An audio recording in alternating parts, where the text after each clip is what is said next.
چھٹے پارے کی آخری آیت میں بتایا گیا تھا کہ جو حقیقی نصارہ ہیں وہ اپنے دلوں میں مسلمانوں کے لیے قدر نرم گوشہ رکھتے ہیں۔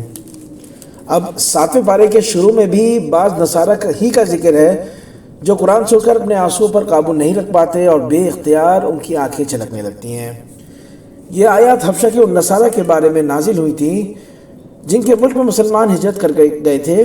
انہوں نے جب مسلمانوں کی زبان سے قرآن سنا تو روتے روتے ان کی ہچکیاں بن گئیں اور ان کی داڑیاں آنسوؤں کی رمجم سے تر ہو گئیں۔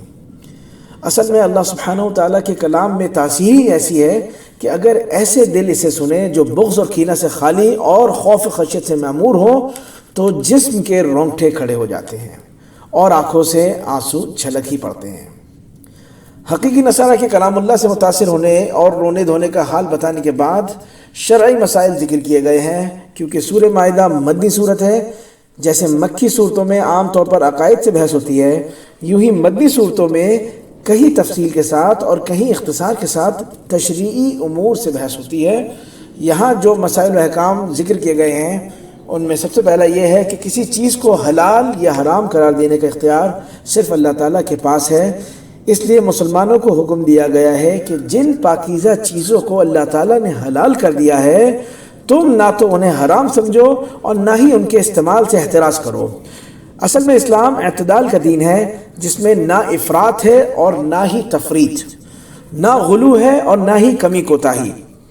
اس لیے اسلام اس بات کو پسند نہیں کرتا کہ پاکیزہ چیزوں کے استعمال سے اجتناب کو تقوی اور کمال کا سبب سمجھا جائے، اور نہ ہی اس بات کی اجازت دیتا ہے کہ حرام اور حلال کے فرق ہی کو اٹھا دیا جائے اور بے دریغ ایسی چیزوں کا استعمال شروع کر دیا جائے جنہیں اللہ تعالیٰ نے حرام ٹھہرایا ہے۔ نمبر 2 بات، لغو قسم پر کوئی دنیاوی مواخذہ نہیں۔ لغو قسم یہ ہے کہ کوئی شخص کسی کام کا ہونے یا نہ ہونے کے بارے میں اپنے خیال کے مطابق سچی قسم کھائے حالانکہ وہ کام اس کے گمان کے خلاف تھا۔ البتہ ایسی قسموں پر کفارہ کی صورت میں مواخذہ ہوگا جو مستقبل میں کسی کام کے کرنے یا نہ کرنے کے بارے میں کھائی جائیں اور پھر انہیں پورا نہ کیا جائے۔ تیسری بات یہ کہ شراب، جوا، بت اور پاس قطعی حرام اور شیطانی عمل ہے۔ ان کے ذریعے شیطان مومنوں کے دلوں میں بغض و عداوت کا بیج بوتا ہے اور انہیں اللہ تعالیٰ کے ذکر اور نماز سے روک دیتا ہے۔ چوتھی بات، احرام کی حالت میں خشکی کا شکار جائز نہیں، البتہ سمندر اور دریا میں رہنے والے جانوروں کا شکار حالت احرام میں بھی جائز ہے۔ پانچویں بات، احرام کی مناسبت سے اللہ تعالیٰ نے بیت الحرام یعنی کعبہ اور شہر حرام کا بھی تذکرہ کیا ہے۔ یہ کعبے کی خصوصیت ہے کہ اللہ تعالیٰ نے اسے اور اس کے گرد و پیش کے علاقے کو محترم قرار دیا ہے۔ اس کی حرمت اور امن کا اندازہ حضرت عمر رضی اللہ عنہ کے اس قول سے ہوتا جس میں وہ فرماتے ہیں کہ اگر میں اپنے والد خطاب کے قاتل کو بھی حرم میں دیکھ لوں تو اس وقت تک اس پر ہاتھ نہیں اٹھاؤں گا جب تک کہ وہ حرم کی حدود سے باہر نہ نکل جائیں۔ چھٹی بات، زمانہ جاہلیت میں مشرکین نے بہت سارے جانور پر عزم خویش حرام قرار دے رکھے تھے اور ان کے لیے مخصوص نام بھی تجویز کر رکھے تھے۔ مثال کے طور پر بحیرہ، سائبہ، وسیلہ اور حام۔ آیت نمبر 103 میں واضح طور پر بتا دیا گیا ہے کہ یہ مشرکین کا جھوٹ اور افطرا ہے، ورنہ اللہ تعالیٰ نے ان میں سے کسی بھی جانور کو حرام قرار نہیں دیا ہے۔ ساتویں بات، جب کسی انسان کو موت کی آہٹ محسوس ہونے لگے تو اسے چاہیے کہ وہ قابل وصیت امور کے بارے میں وصیت کر جائے۔ وصیت کرنا بہت ضروری ہے۔ اس وصیت پر 2 قابل اعتماد شخصوں کو گواہ بنا لیا جائے تاکہ کل اگر اختلاف ہو جائے تو ان کی گواہی کی روشنی میں فیصلہ کیا جا سکے۔ 8ویں بات، حلال و حرام کے ان مسائل کے بعد قیامت کے دن کے منظر کشی کی گئی ہے۔ اب تمام رسولوں کو جمع کر کے ان سے سوال کیا جائے گا، جب تم نے میرا پیغام میرے بندوں تک پہنچایا تو تمہیں کیا جواب دیا گیا؟ انبیاء کے ساتھ سوال و جواب کے تناظر میں حضرت عیسیٰ علیہ السلام کا خاص طور پر تفصیلی تذکرہ کیا گیا ہے، جس میں بتایا گیا ہے کہ اللہ تعالیٰ قیامت کے دن سیدنا مسیح علیہ السلام کو اپنے احسانات یاد دلائے گا۔ ان احسانات میں مائدہ والا قصہ بھی مذکور ہے، جب حواریون نے حضرت عیسیٰ علیہ السلام سے درخواست کی کہ آپ اللہ تعالیٰ سے درخواست کریں کہ وہ ہمارے لیے آسمان سے مائدہ نازل فرمائیں. مائدہ یعنی دسترخوان نازل فرمائیں، یعنی ایسا دسترخوان جس میں کھانے پینے کی مختلف آسمانی نعمتیں سجی ہوئی ہوں. اسی قصے کے حوالے سے اس سورت کا نام مائدہ رکھا گیا. اپنے چند احسانات گنوانے کے بعد اللہ تعالیٰ سوال کرے گا، اے عیسیٰ مریم کے بیٹے، کیا تم نے لوگوں سے کہا تھا کہ مجھے اور میری والدہ کو اللہ تعالیٰ کے سوا معبود ٹھہراؤ؟ حضرت عیسیٰ علیہ السلام بارگاہ جلال میں عرض کریں گے، تو پاک ہے، میرے لیے یہ مناسب نہیں تھا کہ میں ایسی بات کہتا جس کے کہنے کا مجھے حق ہی نہیں تھا. پھر عرض کریں گے، میں نے تو انہیں ایک اللہ کی عبادت کا حکم دیا تھا، اور اگر انہوں نے میرے حکم کی نافرمانی کی ہے تو آپ کو اختیار ہے، چاہے تو انہیں سزا دیں اور چاہے تو معاف کر دیں. پھر آخری آیت میں قیامت کے دن کی منظر کشی اور اللہ تعالیٰ کے ہمگیر سلطنت کی تذکرہ پر سورہ مائدہ کا اختتام ہوتا ہے. اب آتی ہے سورۃ الانعام. سورہ مائدہ کے بعد 7ویں پارے کے دوسرے پاؤ سے سورہ انعام کا آغاز ہوتا ہے. اس سورت میں 165 آیات اور 20 رکوع ہیں. یہ مکی صورت ہے. مکی صورتوں میں عام طور پر 3 بنیاد عقائد سے بحث کی جاتی ہے، یعنی توحید، رسالت اور آخرت. اس صورت کی ایک نمایاں خصوصیت یہ ہے کہ اس میں مشرکین کے غلط عقائد کی تردید کے لیے تقریر اور تلقین دونوں اسلوب اختیار کیے گئے ہیں. اسلوب تقریر کا مطلب یہ ہے کہ اللہ تعالیٰ کی توحید اور قدرت و عظمت کے دلائل کو ایسے مسلم اصولوں کی صورت میں پیش کیا جاتا ہے کہ ان کا انکار ایسا انسان کر ہی نہیں سکتا جسے اللہ تعالیٰ نے قلب سلیم اور عقل صحیح سے نوازا ہو.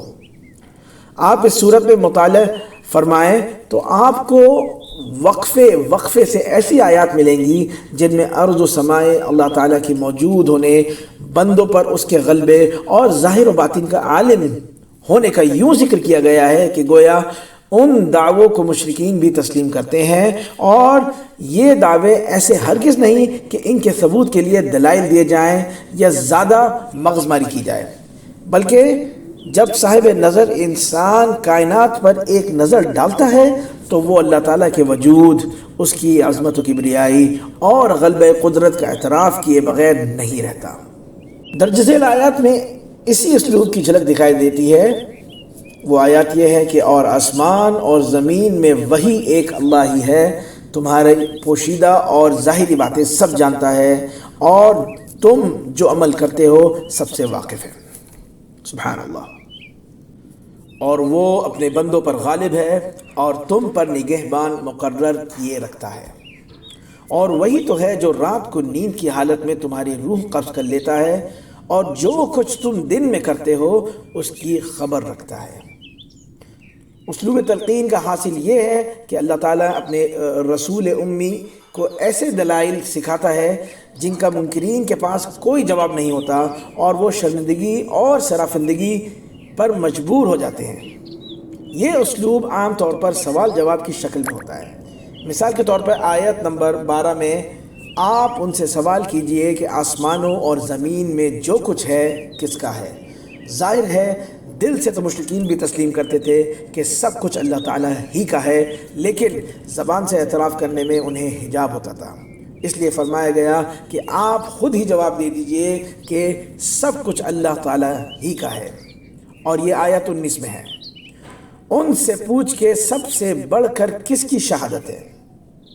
ان سے پوچھ کہ سب سے بڑھ کر کس کی شہادت ہے، کہہ دیجئے کہ اللہ تعالیٰ ہی میرے درمیان اور تمہارے درمیان گواہ ہے. تقریر اور تلقین کے یہ دونوں اسلوب سورہ انعام میں پہلو بہ پہلو چلتے ہیں. اس صورت کی ابتدا اللہ تعالیٰ کی حمد و ثنا اور عظمت و توحید سے ہوتی ہے. توحید کے ساتھ رسالت کا ذکر بھی ضروری ہے. چنانچہ بتایا گیا ہے کہ منکرین کی عادت یہ ہے رسول اللہ صلی اللہ علیہ وسلم کی جو بھی دلائل و براہین ان کے سامنے پیش کرتے ہیں یہ ان سے اعراض کرتے ہیں، اور جواب میں کٹ حجتی کے طور پر کہتے ہیں کہ اس نبی پر کوئی فرشتہ کیوں نہیں اتارا گیا. توحید و رسالت کے بعد بعث و جزا کا ذکر ہے. فرمایا گیا تمہیں اللہ تعالیٰ قیامت کے دن ضرور جمع کرے گا اور اس پہ کوئی شک نہیں.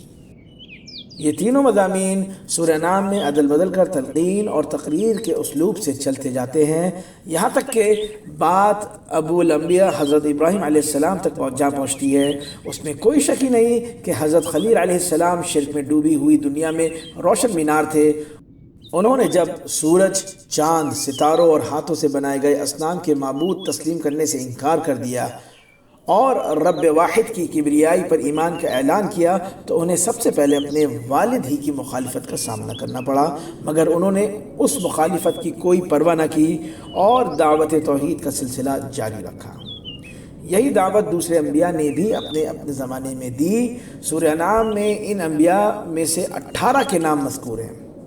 ان سب کو وحی سے مشرف کیا گیا اور ان کے علاوہ بھی بے شمار انبیاء دنیا میں آئے ہیں، لیکن ان کے نام قرآن کریم میں مذکور نہیں۔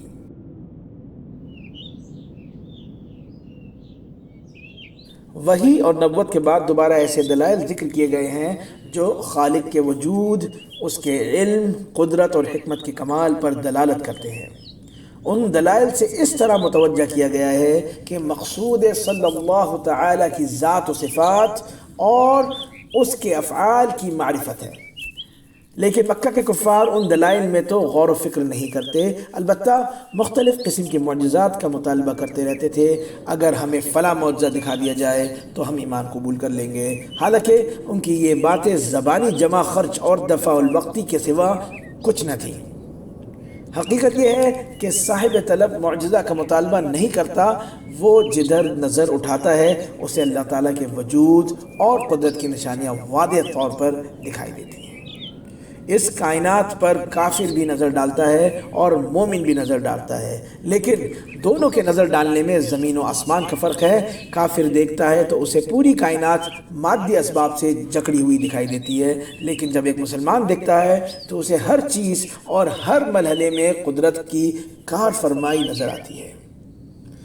مثال کے طور پہ جب وہ پھل کو دیکھتا ہے کہ رنگ اور خوشبو، چھوٹا اور بڑا، کھٹا اور میٹھا ہونے کے اعتبار سے کیسے ایک حال سے دوسرے حال کی طرف منتقل ہو جاتا ہے۔